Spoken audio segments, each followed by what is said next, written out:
A pregnant widow once begged to sleep in his barn on the worst night of that winter, and by the time the snow finally gave way to spring, she had saved the whole ranch from ruin, though neither of them knew it yet. It happened on Hollow Pine Ranch, deep in the Montana Territory, on a night when the wind came down off the mountains hard enough to peel the shingles back and the thermometer nailed beside the kitchen door had long since given up meaning anything at all. Caleb Whitfield had gone out at midnight, only to check the latch on the barn door, lantern raised against the snow that fell sideways instead of down, his breath freezing to his collar before he had crossed half the yard. The cattle were huddled low against the far wall, steam rising off their backs, and beneath that steam, half buried in the loose hay, was a shape that should not have been there at all. A woman curled small around a belly too round for the thin coat wrapped over it. He had buried a wife underground just as hard as this 2 winters before, and a son who never drew a second breath, and he had told himself, standing over both those graves with his hat in his hands, that he was finished being asked by God or man or circumstance to give anything more of himself away. He had built a life since then out of routine and silence, out of fences mended and cattle counted and suppers eaten standing at the stove, a life that asked nothing of him and promised nothing back in return. Yet here, in his own barn, in the worst storm of the season, something in the dark was asking him to choose all over again, and Caleb Whitfield stood frozen in the doorway a long moment, lantern shaking in his fist, before his boots finally decided for him. To understand why a man would stand frozen at his own barn door instead of simply walking in, one had to understand what the last 2 winters had done to Caleb Whitfield. He had married Margaret Ann Hale in the autumn he turned 28 in the little clapboard church at the county seat, and for 6 years the two of them had built Hollow Pine up from a bare quarter section into something that looked, from the ridge road, like a life a man could be proud of. She had planted the row of chokecherry bushes along the north fence with her own hands, had hung the same faded blue curtains in the kitchen window every spring after the winter wash, insisting the light came in kinder through blue than through nothing at all, and had taught him, patiently and without ever once making him feel foolish for not knowing, which hymns to hum under his breath while he worked so the cattle would settle easier at dusk, and which of the old cottonwoods along the creek bottom were sound enough to lean a ladder against without fear. Small pieces of knowledge that had, in the years since, become simply his own, indistinguishable now from the man he had already been before he knew her. He had not taken the curtains down since, though by now the sun had bled most of the blue clean out of them, leaving them the color of a sky just before snow. Margaret died in February of the second winter past, on a night the midwife could not reach the ranch in time because the passes had closed early that year, choked with a snowfall that came 3 weeks ahead of anything the almanac had promised. The son she had carried 9 months and labored 11 hours to bring into the world drew one breath, then none after it, small enough to fit inside the crook of Caleb's forearm, and was buried in the same week as his mother, in the same plot beneath the single cottonwood that had somehow survived the ranch's first hard summer when nothing else planted that year had. Caleb had dug both graves himself, refusing every offer of help from the county or the church or the 2 neighboring ranchers who rode over uninvited with shovels of their own, because it seemed to him the last thing he could still do for her with his own 2 hands, and because the digging kept a man from having to feel anything until the digging itself was finished and there was nothing left to occupy the arms or the mind. In the 2 years since, Caleb had built his days into something so exact it could pass for peace if a man did not look too closely at the edges of it. He rose before the sun without needing to be woken by it, fed the stock in the same order every morning, hay first and then the grain, mended fence in the afternoon whether or not the fence needed mending that particular day, and ate his supper standing up at the stove rather than sitting at the table built for 2 that had somehow, over the slow accumulation of empty evenings, come to feel built for one. He still said grace before every meal, out of habit more than conviction now, though the prayers had grown shorter with each passing season, worn down over time to a handful of plain words he could get through without his voice catching on any one of them, which he counted privately as a kind of small victory. He kept the Bible Margaret's family had carried west on the mantel where she had always kept it, though he had not opened it himself in longer than he cared to admit, telling himself there was no shame in a faith that had simply gone quiet rather than gone missing entirely. He kept the woodpile stacked higher than any single man needed, cord after cord split and squared against the shed wall, as though the sheer size of it might stand in for something else the house was missing. And he wound the mantel clock every night at the same hour Margaret used to wind it, not because the habit meant anything to him now, but because breaking it felt like one loss too many to add to the ledger. The cradle Margaret's father had carved from ranch cottonwood the winter she announced she was carrying still sat up in the hayloft, wrapped tight in burlap and pushed back behind the seed sacks where Caleb would not have to see it every single time he climbed the ladder to check the feed. Old Amos, who had worked the ranch since before Caleb himself was born and had stayed on loyally after the old man passed the place down, had offered twice already to haul the cradle out to the tool shed where it would be less underfoot and less likely to catch a man's eye on an ordinary Tuesday. Both times Caleb had said no in a flat tone that ended the conversation before it had properly started, and Amos, who understood grief the way he understood weather, meaning that he respected it and did not pretend to control it, had simply nodded once and let the matter rest exactly where it lay in the dark of the loft. So it stayed there through 2 calvings and 2 harvests, gathering dust and mouse straw, a small wooden shape under burlap that Caleb could feel the presence of even when he was down in the yard with his back to the ladder, the way a man can feel a stone in his boot long after he has stopped bothering to shake it out. What the county did not know, and what Caleb had told no living soul except the bank ledger locked in his desk drawer, was that Hollow Pine was quietly, steadily going under. The note he had signed to buy breeding stock the spring before Margaret died was coming due faster than the herd could grow to cover it. 2 hired men had already left that autumn for better wages laying track at the rail camps north of town, and the fences on the East Range had gone unmended so long that cattle had taken to wandering onto the grazing land Thomas Reed leased from the railroad, giving a man Caleb already distrusted one more reason to come riding around asking pointed questions he had no honest right to ask. Caleb kept the true state of the ledger from Amos, too, telling himself it was a burden a hired man ought not to carry, though the truth was closer to shame. The particular shame of a man who had once been the most capable rancher in the county, and now could not say with certainty whether Hollow Pine would still belong to him come the fall roundup. Amos worried over him the way a man worries over a good horse gone quiet instead of lame, meaning with more concern than either of them ever spoke aloud over the years. He watched Caleb work sunup to sundown without complaint and without any visible joy in it either, watched him decline every invitation to Sunday supper in town, watched him nod through the circuit preacher's monthly visits with the particular stillness of a man simply waiting for the visit to be over so he could get back to the fence line. More than once Amos had said, over coffee gone cold in the bunkhouse long past midnight, that a man could not run a ranch on silence alone, that grief made a poor substitute for a wife and a worse substitute for a second pair of hired hands. But Caleb only ever answered that the work was getting done, and Amos had long since learned there was no arguing a man out of a grave he had chosen, deliberately, to go on living beside. Amos had buried a wife of his own 30 years back, in a country far from this one, and he recognized in Caleb the particular stubbornness of a man who mistakes suffering quietly for suffering well. But he was old enough now to know that some lessons a man has to walk into on his own 2 feet, and so he kept his coffee and his counsel and waited. The town itself had stopped expecting much of Caleb Whitfield, though not for lack of trying on their part. He was known well enough at the Mercantile, where he bought flour and nails and coffee, and little beyond that, and well enough at church, where he still sat in the same back pew Margaret used to fill with him singing loud enough to embarrass him in front of the whole congregation. But he had quietly declined so many suppers, so many carefully arranged introductions to unmarried sisters or visiting cousins from Bozeman, that the well-meaning matrons of the county had at last stopped trying on his behalf.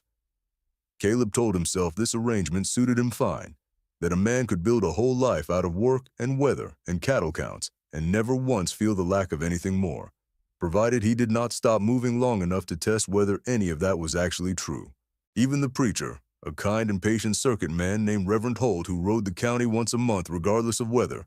had long since stopped asking Caleb whether he intended to remarry someday, understanding by now that the question only drove the man further into the silence it was meant to draw him out of. On Sunday mornings he sat through the sermon with his hat in his lap, sang the hymns Margaret loved in a voice pitched low enough that no one beside him could hear it break, and rode home alone to a cabin that stayed exactly as quiet as he had left it, which he had also decided, somewhere along the way, to call a kind of peace.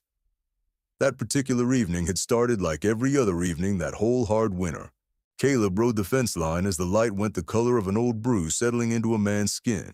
checking wire and post the way he had checked them 1,000 times before without incident, his mind occupied with nothing more than the note coming due at the bank and the calves that would need branding come spring if the herd even survived the season that lay ahead of it. The cold already had teeth in it by 4 o'clock, the particular kind of cold that promised a hard storm before midnight to anyone who had spent enough winters on that land to read the sky the way other men read newsprint.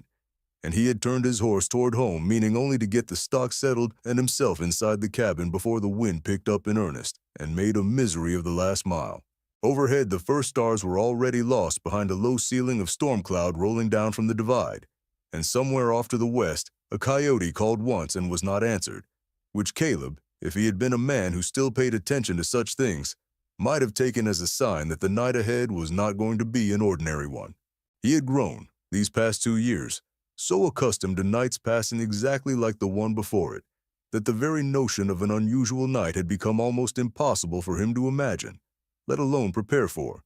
and it was perhaps that same worn smooth expectation of sameness that made what happened next strike him as hard as it did. He had, in truth, grown so practiced at surviving alone that the ranch had come to feel less like a home and more like a set of tasks strung end to end, each one completed only to make room for the next, with nothing at the center of it any longer, to make the completing feel like it added up to anything.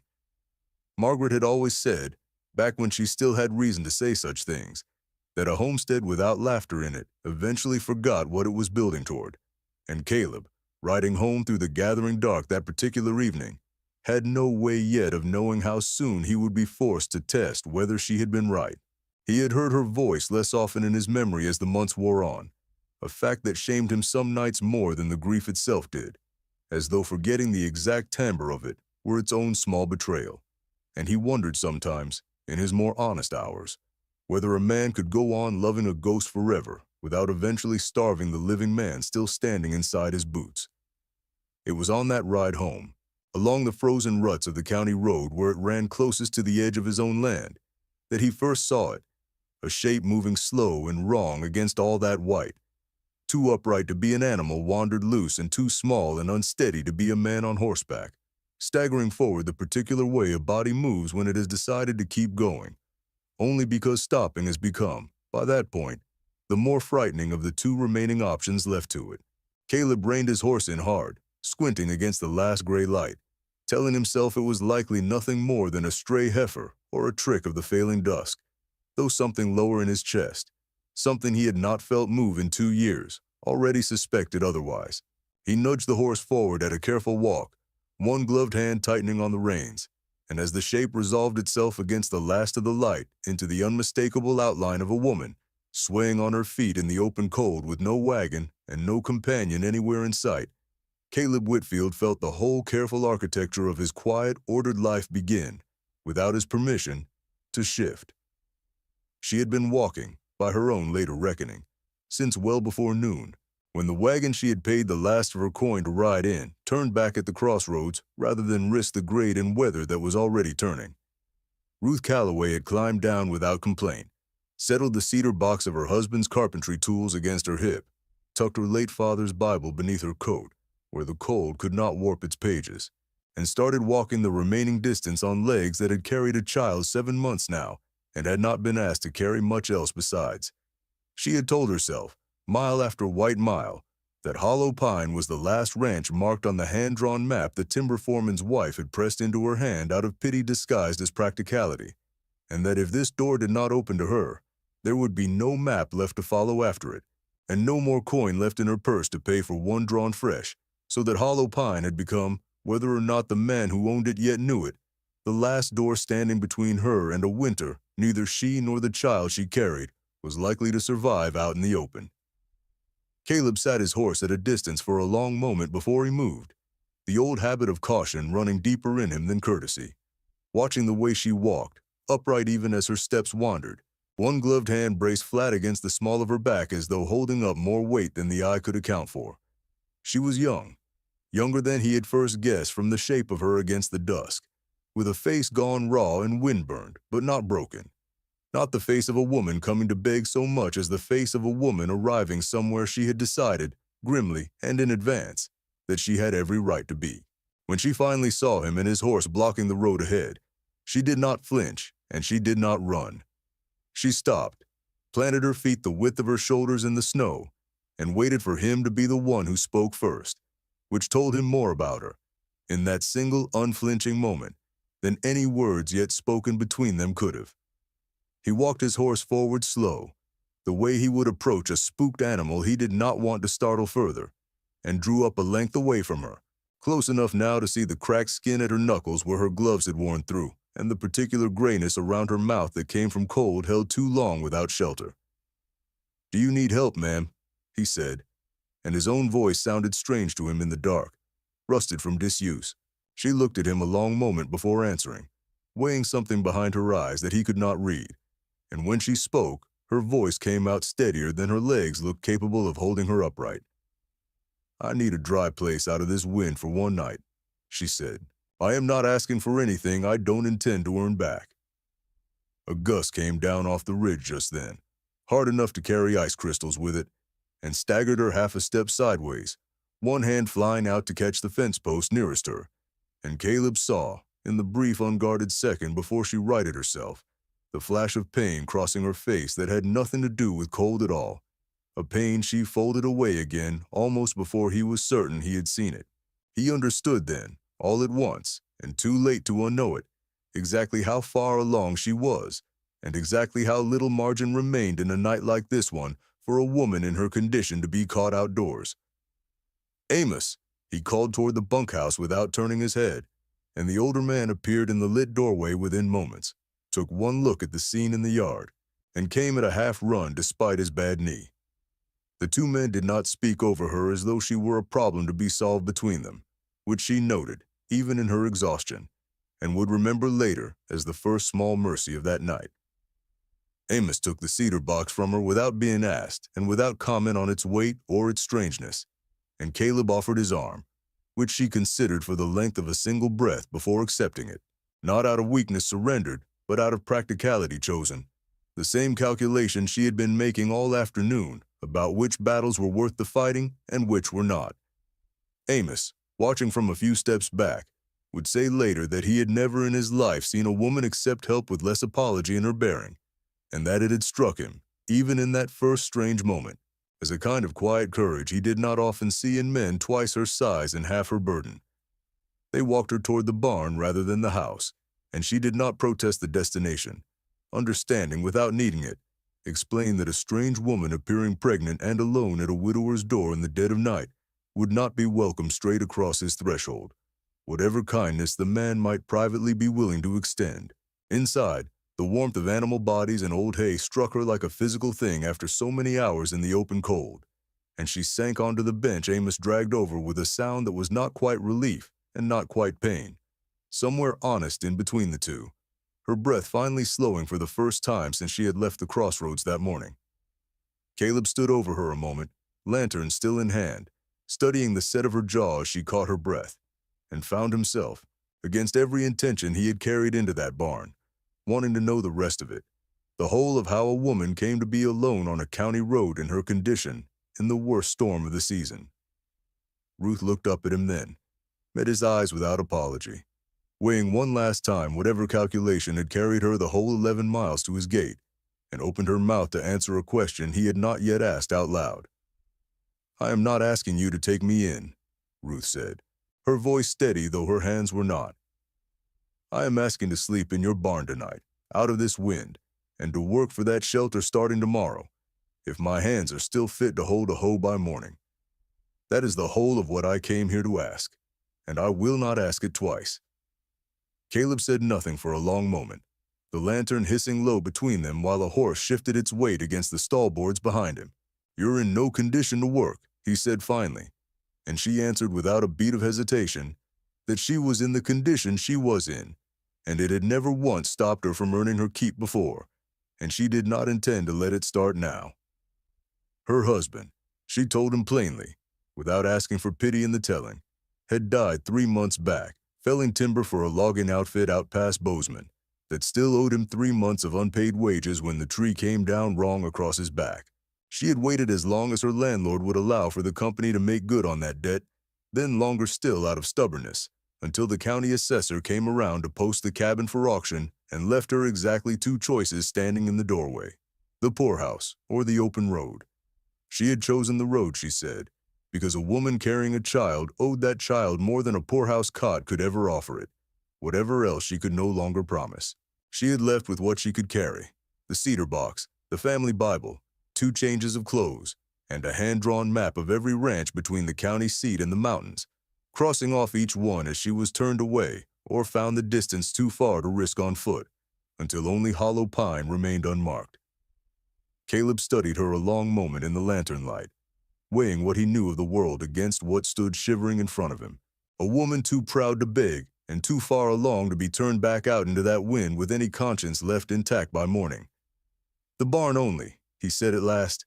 Feed and shelter, nothing more assumed on either side, and work only when you're truly able, never before. I want no misunderstanding between us about what this is or is not. I would not have accepted it if it were anything else, Ruth answered, and something in the flatness of her voice, some plain, unadorned honesty he had not heard directed at him in 2 long years, settled a question in Caleb that he had not fully realized he was still asking of the world, a question that had less to do with whether he could trust her, and more to do with whether he still remembered how to trust anyone at all. If you are watching this tonight from your own quiet corner of the world, wherever that corner happens to be, the narrator invites you to type it below, because stories like this one travel farther when good people say where they are listening from. Subscribe if this ranch and these 2 stubborn hearts have already earned a place in your evenings, and leave the story a like before you ride on, so that others might find their own way to Hollow Pine as well. Amos brought a spare bedroll and a second lantern without being asked, and between the 2 men they settled Ruth into the driest corner of the barn, close enough to the animals that their warmth would carry through the coldest hours of the night, and Amos, without a word to either of them about it, quietly propped a plank of scrap wood against the worst draft in the wall before he left,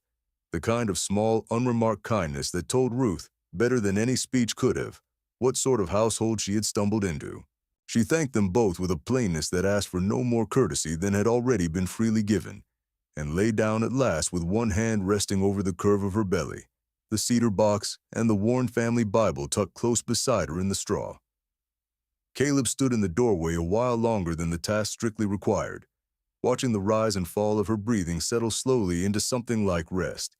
and told himself the arrangement was temporary, a single night's mercy, and nothing more binding than that. But even as he turned to bar the barn door against the rising wind, some quieter part of him already understood that a bargain struck in the middle of a storm rarely stayed as small as either party first intended it to be. By the 3rd morning, Ruth had taken stock of Hollow Pine's kitchen the way a general takes stock of a losing field, and what she found troubled her more than the cold had. The flour sack was down to its last third with 6 weeks of winter left to answer for. The root cellar held potatoes gone soft at the eyes and precious little else, and the preserve shelf that should have carried a household through to the spring thaw held 4 jars of chokecherry jam that had clearly not been touched since the woman who canned them died. She said nothing of this to Caleb that first morning, only rolled the sleeves of her one spare dress and began, quietly and without asking permission she had not been granted, to make something useful out of what little remained, sorting the good potatoes from the soft, wiping the shelf clean of 2 years' accumulated dust, and taking careful inventory in her head of exactly how many weeks the household could stretch what was left before someone would have to ride to town for more than nails and flour. Caleb found her that afternoon not in the barn where their bargain had confined her, but on the porch step, working a length of hide into a repaired boot sole with a competence that stopped him mid-stride. When he asked, sharper than he intended, whether she understood the terms that said barn only, she looked up without apology and told him plainly that mending a man's boots was not the same as living in his house, and that if he wished her to sit idle in the cold rather than make herself useful in the daylight hours,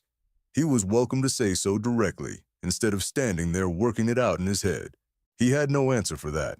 and stood there a moment turning it over, aware some part of him wanted to argue further, and finding no honest ground left to argue from, and after a moment, he only grunted something that was not quite agreement, and walked on, though he noticed, 3 days later, that both pairs of his winter boots had been resoled and left by the barn door without comment. the stitching neater and tighter than anything the town cobbler had ever managed for twice the price, and he found himself standing there a long moment, simply turning the boots over in his hands before he could bring himself to go back inside. It was Ruth who first suggested, over a supper Amos had cooked thin from what remained in the larder, that the ranch was not short on food so much as short on trade, and that a woman raised on a homestead knew a dozen ways to turn scarcity into barter, that a man too proud to ask for help had simply never learned. Her mother had kept the family fed through 3 lean winters in the Dakota country on nothing more than preserved eggs, dried venison, and a willingness to walk 2 miles to trade a jar of pickled beans for a sack of cornmeal. And Ruth had watched her do it enough times to know the whole quiet economy of it by heart, an economy built not on money, which nobody in the county had much of that year or any other, but on reputation and reliable goods, and the simple willingness to keep showing up at a neighbor's door with something worth trading. She said all this to Caleb without flourish, the way she said most things, as a plain accounting of fact rather than a bid for admiration, and Caleb found that plainness harder to argue with than any amount of persuasion could have been. Caleb listened to this longer than he meant to, arms crossed against the doorframe, deciding privately that a woman who spoke this plainly about hardship had likely lived through more of it than she let show on her face, and that there was no shame in a ranch that could not feed itself learning something from a woman who could stretch a single hen across 4 suppers without anyone going hungry on the last one. He had spent 2 years believing that pride meant handling every difficulty alone, and it had not occurred to him until that moment, watching her tally the pantry shortfalls with a stub of pencil against the back of an old feed receipt, that pride and stubbornness had perhaps been costing him more than they had ever saved him, and that 2 years of doing everything alone had not once actually made anything at Hollow Pine easier, only lonelier. Within the week, Ruth had turned the last of the season's choke cherries and a hoarded sack of sugar into 11 jars of preserve, working by lamplight after her lighter chores were done, her hands moving with a steadiness that made Caleb, watching from the doorway more often than he would have admitted to Amos or to himself, wonder how a woman carrying as much weight as she carried found any strength left over at the end of a long day to give this much of herself to a stranger's kitchen and a stranger's future. She hummed while she worked, low and half under her breath, hymns Caleb recognized from his own childhood pew, and he found himself, more than once, pausing on the porch step just to listen a moment longer before making his presence known. She sent Amos into town with 6 of the jars and instructions plain enough that even a man as unpracticed at trading as he was could not much bungle them, and he came back 2 days later with a sack of proper flour, a slab of bacon, a twist of coffee, and news that the storekeeper's wife had asked, twice, who exactly was doing the canning out at Whitfield's place these days, because nothing that good had come out of that county since old Mrs. Petrie passed on some 3 winters back. Amos told the story at supper with more relish than the news strictly required, watching Ruth's face color slightly at the praise, and Caleb, watching them both across the table, felt the kitchen fill with something warm and unfamiliar that had been absent from it for longer than he cared to count, something he did not yet have a name for but recognized, all the same, as a thing he did not want to lose again. The town, predictably, did not receive the news kindly at first. A woman unmarried in any conventional sense, visibly with child, sleeping under a widower's roof, however technically confined to his barn, was exactly the sort of story the county thrived on, repeating over back fences and church steps and the counter of the mercantile, and Eleanor Briggs, who lived the nearest ranch over and considered herself the unofficial keeper of the district's moral accounting, rode over inside the fortnight to see the arrangement for herself and form an opinion loudly enough for the whole county to hear it repeated by Sunday. Eleanor found Ruth in the yard splitting kindling one-handed, the other braced against her back, and stood watching a long moment with her mouth already half open to deliver whatever judgment she had ridden out to deliver, before Ruth set down the hatchet, straightened as far as her condition allowed, and asked the older woman plainly whether she had come to help or only to look, because there was root vegetable mash that needed stirring on the stove either way, and Eleanor was welcome to make herself useful while she made up her mind about which errand had truly brought her out in this weather. Something about the directness of it, the utter absence of shame or apology in a woman Eleanor had ridden out fully prepared to pity or condemn, unsettled the older woman enough that she found herself, 20 minutes later, stirring the mash exactly as instructed and asking Ruth, almost despite herself, where she had learned to keep a household running on so little. Ruth answered plainly, the way she answered everything, telling Eleanor about the Dakota winters and the mother who had taught her. And by the time the mash was ready, Eleanor had asked 3 more questions and forgotten entirely the speech she had rehearsed the whole ride over. By the time Eleanor rode home that evening, she had not entirely abandoned her suspicions, but she had also accepted, wrapped in a cloth against the cold in her saddlebag, 2 jars of preserve and a standing invitation to come back when the mash needed stirring again. And something in her had already begun composing a kinder version of the story than the one she had written out that morning intending to tell, a version that would grow kinder still with every telling in the weeks that followed, until the county's memory of its own initial judgment had softened into something closer to pride at having recognized quality when it finally arrived. Eleanor herself would later become one of the few people in the county Ruth trusted to speak plainly with, and the 2 women fell, over the following weeks, into an easy habit of trading news and preserves and small kindnesses that neither of them had expected, and both of them had needed more than they let on. Eleanor's own husband had passed some years back, and she confided once, over a shared pot of tea, that she recognized in Ruth's stubborn independence a version of her own younger self, the version she had half forgotten in the long, quiet years since she had needed it. Have you ever had to accept help from a stranger when every instinct and every ounce of pride in you said to refuse it? The narrator has watched enough winters to know that the answer says more about a person's strength than their pride ever could. And Ruth Calloway, walking 11 miles through snow rather than beg the county for charity, understood a truth many never learn, that there is no shame in the hand that reaches out, only in the hand that refuses to take hold when it is offered. The turning point, if it could be called a single point, rather than a slow accumulation of small ones, came on the night Sarah Kettering from the far side of the county went into hard labor 3 weeks early with her husband away hauling freight and no midwife able to reach her through roads gone to mud with the season's first uncertain thaw. Word came to Hollow Pine by a frightened boy on a lathered horse who had already tried 2 other ranches and been turned away for lack of anyone qualified to help, and Ruth, 7 months along herself and asked by no one, was already pulling on her coat and gathering clean cloths into a basket before Caleb had finished reading the hastily scrawled note the boy had thrust into his hands. He told her flatly she was in no state to ride out into a night like that one, the roads treacherous and the distance considerable, and she told him, just as flatly, that she had assisted her own mother through 11 births on the Dakota homestead before she turned 16, and knew more about a difficult delivery than any doctor the county could summon in time, even if one could be found willing to ride out in this weather. A frightened woman losing a child for want of steady hands, she said, was a far worse outcome than any risk she was taking by going, and no amount of arguing was going to change her mind on that point. Caleb saddled the horse himself and rode beside her the whole way, saying nothing, because there was nothing left to say to a woman who had already made up her mind for reasons better and braver than his objections. Sarah Kettering's daughter was born alive and breathing at 4 in the morning, small but strong, with a full head of dark hair and a cry loud enough to wake the whole cold house, and the story of how the pregnant widow from Whitfield's barn had ridden through mud in the dark to save a stranger's child spread through the county faster than any gossip about her circumstances ever could have. Eleanor Briggs, telling the story at church the following Sunday to a congregation leaning in for every word, left out the part about her own initial suspicions entirely, and told it instead, as though she had known all along, from the very first, exactly what kind of woman Ruth Calloway truly was. Caleb watched this shift happen from a careful distance, the way a man watches a fence line hold through a storm he had privately doubted it would survive, and found something in himself shifting to match it, some old certainty about the shape his life was allowed to take beginning, very quietly, to give way. He had spent 2 years believing the county saw him only as a man to be pitied and left alone, and it unsettled him, more than he expected, to watch the same county now speak of the woman sleeping in his barn with something bordering on admiration, and to feel, underneath his own surprise, a small stubborn flicker of pride on her behalf.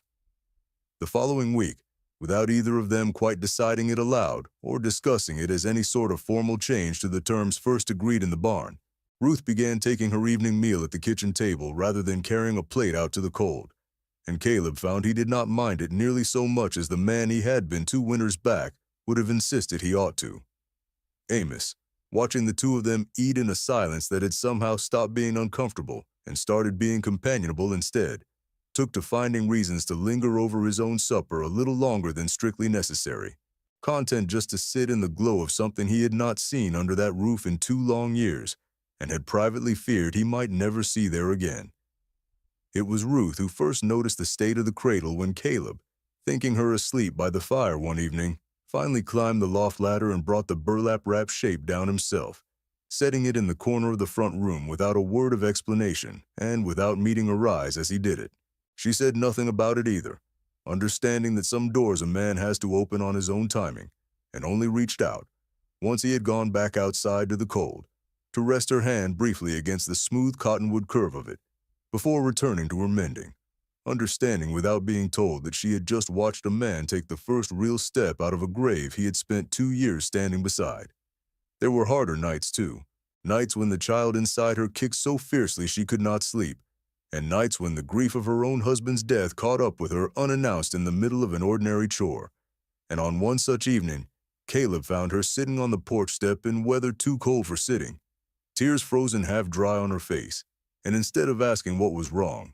he simply sat down beside her in the cold and stayed there until she was ready to go back inside, which the narrator would tell you, if the narrator were the sort to intrude on such moments, was its own kind of vow neither of them yet had words for. By late in her 8th month, Ruth's presence had become so thoroughly woven into the daily working of Hollow Pine that Amos remarked one evening, half joking and half entirely serious, that he could no longer remember which chores had ever belonged to anyone but her. From the hen house she had reorganized until it laid eggs clean through a winter it had never once managed before, to the ledger she had quietly begun keeping alongside Caleb's own, catching 2 separate errors in the bank's favor that would have cost the ranch dearly come the spring settling of accounts, errors Caleb himself, exhausted and grieving, had simply never had the clarity of mind to notice. She kept a small notebook of her own besides, recording which neighbors owed which goods and which had already been repaid, a system so orderly that Caleb found himself, more than once, simply handing her a decision to make rather than making it himself, trusting her judgment on matters he would once have insisted on deciding entirely alone. It occurred to him, watching her work through the figures one evening by lamplight, that he had stopped thinking of her presence as an arrangement at all, and started thinking of it, without quite noticing the shift happen, as simply the way things were now done at Hollow Pine. Caleb, for his part, had stopped calling the arrangement temporary even in the privacy of his own thoughts, though he had not yet found the courage or the occasion to say so out loud to the one person who most deserved to hear it. And some nights he lay awake turning the unspoken words over the way a man turns a stone he is not yet ready to set down.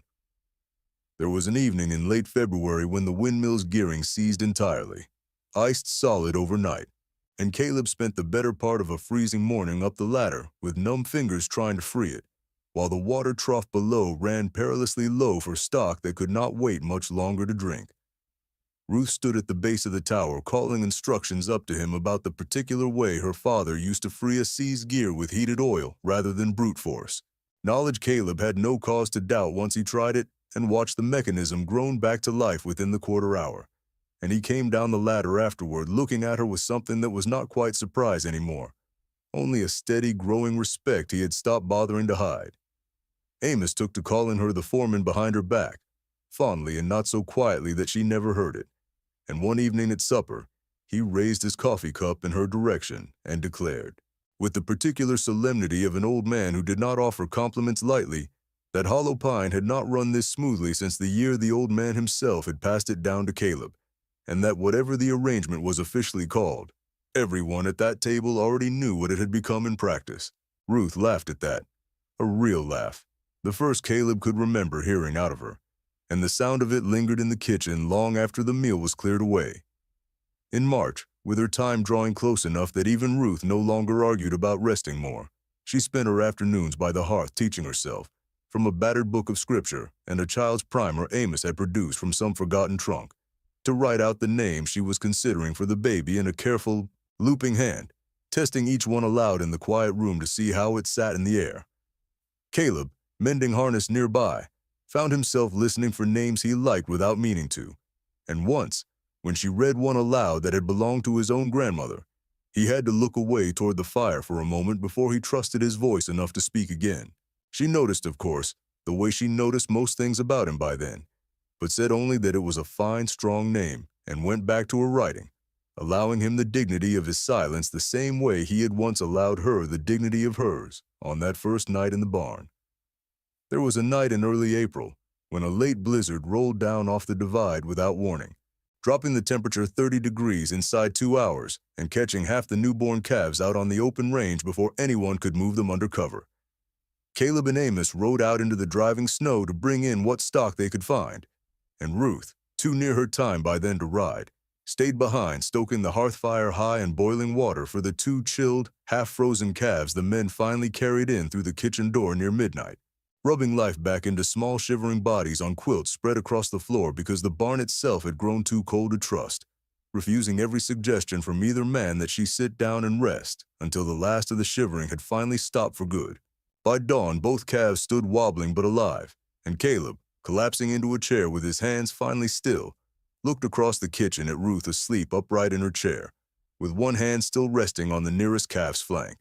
and understood that he was looking, plainly and without further argument needed, at the woman who had quietly become the center of everything that ranch still had left to protect. Amos, dozing upright in the second chair with his hat still on, woke long enough to catch the look on Caleb's face and said nothing about it at all,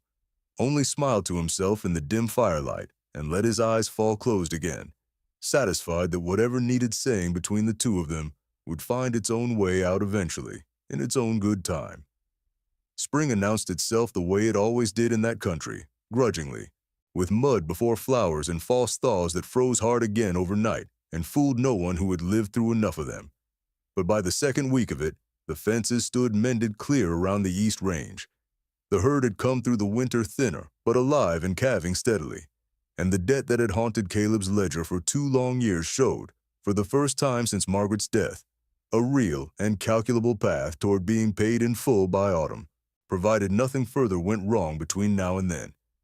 It was on one of those uncertain, half-warm afternoons, with Ruth out in the yard hanging wash, despite Caleb's protest that her time was too near for such labor, and Amos whistling some tuneless thing as he oiled harness leather in the sun, that the hired man broke off mid-note, straightened, and squinted toward the county road where a rider was coming in fast, too fast for good news, with a folded letter already visible in his fist and an expression that told Caleb, before a single word passed between them,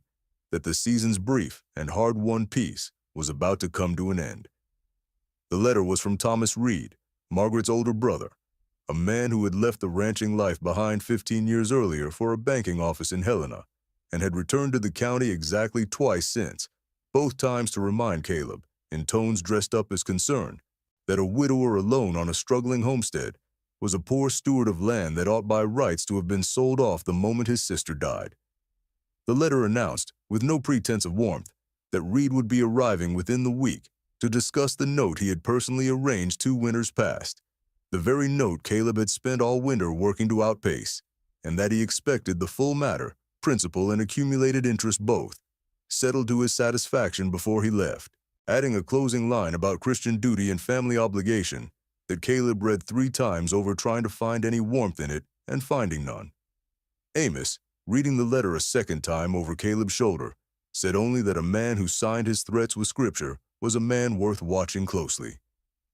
Reed arrived 4 days later in a hired buggy entirely unsuited to the county roads, its fine leather springs groaning over ruts a ranch wagon would have taken without notice, dressed in a wool coat too fine for the mud he tracked across Caleb's porch, and made no secret from the first handshake that he had come prepared to be disappointed. He surveyed the yard with the particular squint of a man pricing land rather than admiring it, noted the mended fences with something close to suspicion, as though improvement itself were evidence of some scheme he had not yet uncovered, and asked, before he had even removed his hat, who exactly the pregnant woman was that he had passed hanging washing in the yard, his tone suggesting the answer already troubled him more than any figure in the ledger did. Amos, standing nearby with a pitchfork still in hand, felt his grip tighten at the tone of the question alone, though he held his tongue and let Caleb answer it himself. Caleb answered plainly that Ruth Calloway worked for her keep at Hollow Pine, and that her circumstances were no business requiring explanation to a man who had ridden 400 miles to collect a debt. Reed's smile at that answer did not reach his eyes, the particular kind of smile Caleb had seen before on land buyers and bank clerks alike, the smile of a man rehearsing patience he did not actually possess. He said, in the mild tone men use when they intend a threat to sound like helpful counsel, that a county bank did not much care for the appearance of a widower housing an unmarried, expecting woman under his roof, appearance being, in his considerable experience, very nearly as important to a man's creditworthiness as his actual figures, and that he said this, of course, only as family looking out for family, a phrase that landed in Caleb's chest with all the warmth of the wind still rattling the window glass behind them. Supper that evening was the longest hour Caleb could remember, sitting through since the week of Margaret's funeral.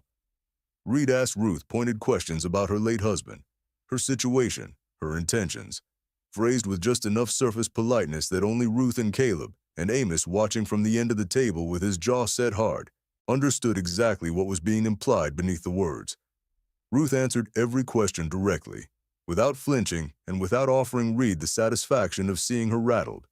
though Caleb noticed her hand tighten once around her fork, hard enough to whiten her knuckles, and Amos, at the far end of the table, kept his own hands very still upon the cloth, as though he did not entirely trust what they might do if Reed pressed further. After supper, alone with Caleb on the porch, Reed dropped the pretense of concern entirely. He informed Caleb that a rail speculator out of Chicago had already offered a generous price for Hollow Pines water rights and the eastern acreage together, an offer Reed intended to accept on the bank's behalf if the note was not settled within the fortnight, and that a quiet word from him to the right people about the scandal of the household arrangement would make it considerably harder for Caleb to find sympathy or credit anywhere else in the territory should he wish to fight the matter. Caleb told him flatly that the note would be paid on the terms originally agreed, in full, by the date originally set,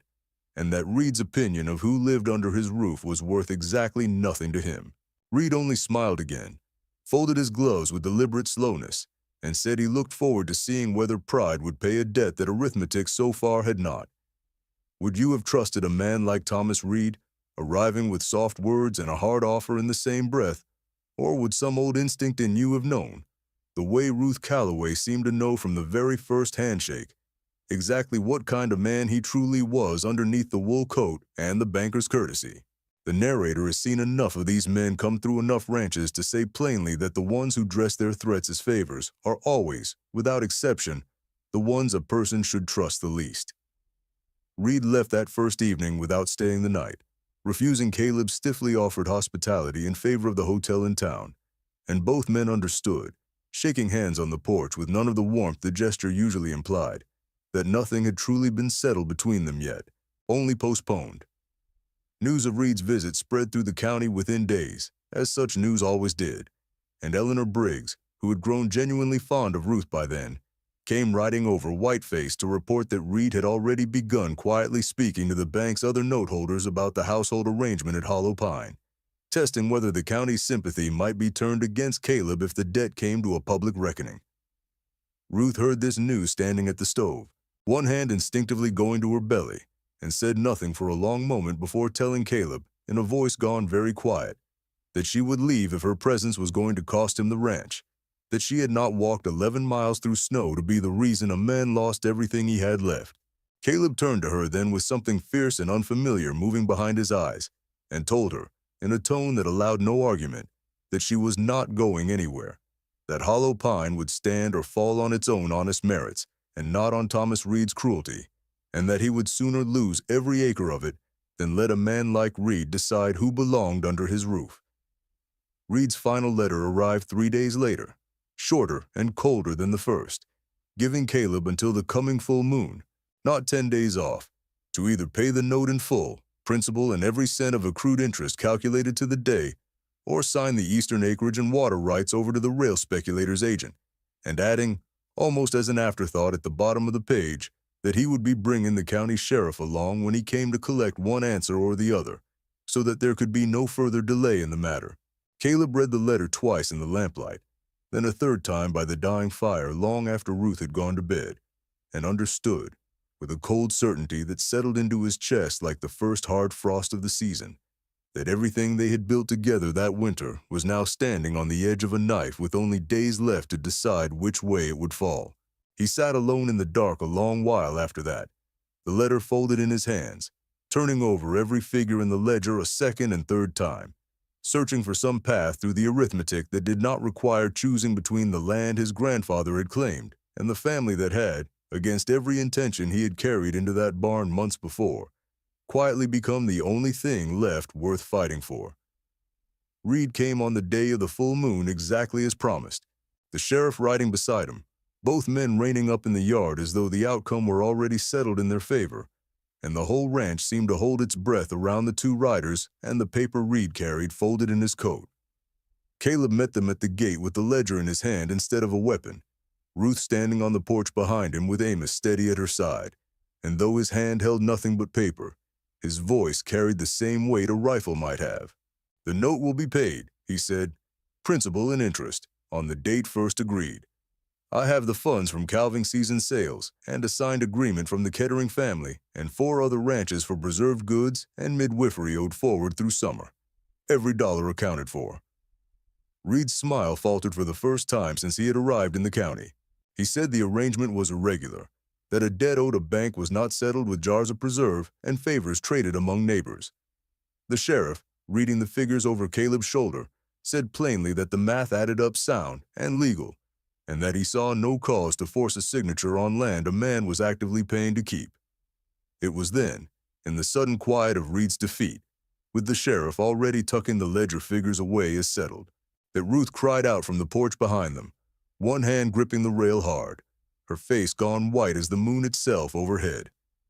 Caleb was beside her in 3 strides, catching her elbow before her knees could give way beneath her. "The baby," she said through gritted teeth, gripping his arm hard enough to bruise. "Now, not later. There is no more waiting left in this." He did not look back at Reed even once. He lifted her as carefully as his shaking arms allowed, called for Amos to saddle the fastest horse in the barn for the doctor, and carried her through the front door himself, every ounce of his attention already gone entirely from the man still standing useless in his yard. Reed stood alone in the settling dust, the sheriff already turning his horse toward town without so much as a backward glance at the man who had ridden all this way to force a signature, and understood, watching Caleb Whitfield disappear through his own front door without one either, that he had lost something the ledger could never have measured in the first place, and no amount of clever paperwork was going to win it back for him now. By the time the doctor's buggy came rattling up the county road an hour later, the worst of it was already past, and the ranch that had nearly been signed away that same afternoon stood instead holding its breath around a single upstairs room, waiting on a sound neither Caleb nor Amos had heard under that roof in longer than either cared to say. Ruth Calloway's daughter was born just before dawn, healthy and loud, with her mother's stubborn chin and a full head of dark hair, and the doctor said afterward, wiping his hands, that he had rarely seen a delivery handled with such steady calm by everyone present, mother included. Caleb held the child only a moment before handing her back, his hands unsteady in a way 2 years of hard ranch work had never once made them, and stood in the doorway a long while simply watching the two of them sleep in the gray morning light. Amos found him there near sunrise, still watching, and said nothing beyond setting a cup of coffee quietly on the sill beside him, understanding that some mornings a man needs no words at all, only someone willing to stand witness beside him, the same quiet witness he himself had offered 2 winters back over a pair of freshly dug graves, and would go on offering, without complaint, for as many mornings as this ranch still had left to give either of them.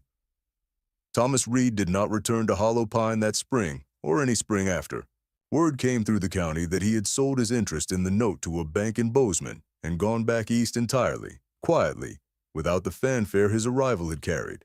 and nobody at Hollow Pine spent much time wondering why a man who dealt in threats dressed as kindness found so little welcome once his ledger had lost its power over them. By the time the chokecherry bushes along the north fence bloomed white that May, the debt stood paid in full, the herd was calving strong, and the cradle Margaret's father had carved sat by the hearth where a new child slept in it every afternoon, filled at last with the purpose it had always been meant to hold,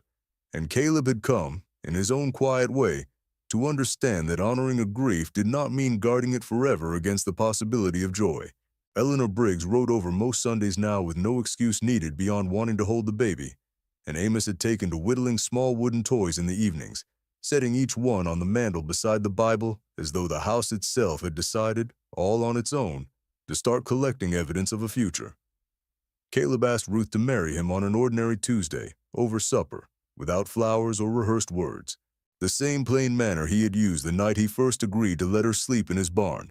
telling her that he was not offering charity and had never once been, that he was asking for a fair partnership between two people who had already built a life worth keeping and simply wanted to call it, at long last and out loud, exactly what it was. Ruth set down her fork, looked at him the way she had looked at him that first night in the barn, without flinching and without apology, and said that she would, and that she had known, somewhere past the second month of that hard winter, that Hollow Pine had already become the only home she intended to keep. The narrator, having watched enough winters pass over that stretch of Montana ground to know a true thing when it settles into the land the way frost settles into fence posts, will tell you plainly that a family is not always found waiting whole and ready in the world, dressed up and delivered the way a person might wish for it. Sometimes it is simply let in out of the cold, one small mercy at a time, one shared supper and one mended boot, and one long night beside a sickbed at a time, until the house that once held only silence learns, almost without noticing the change, to hold laughter instead.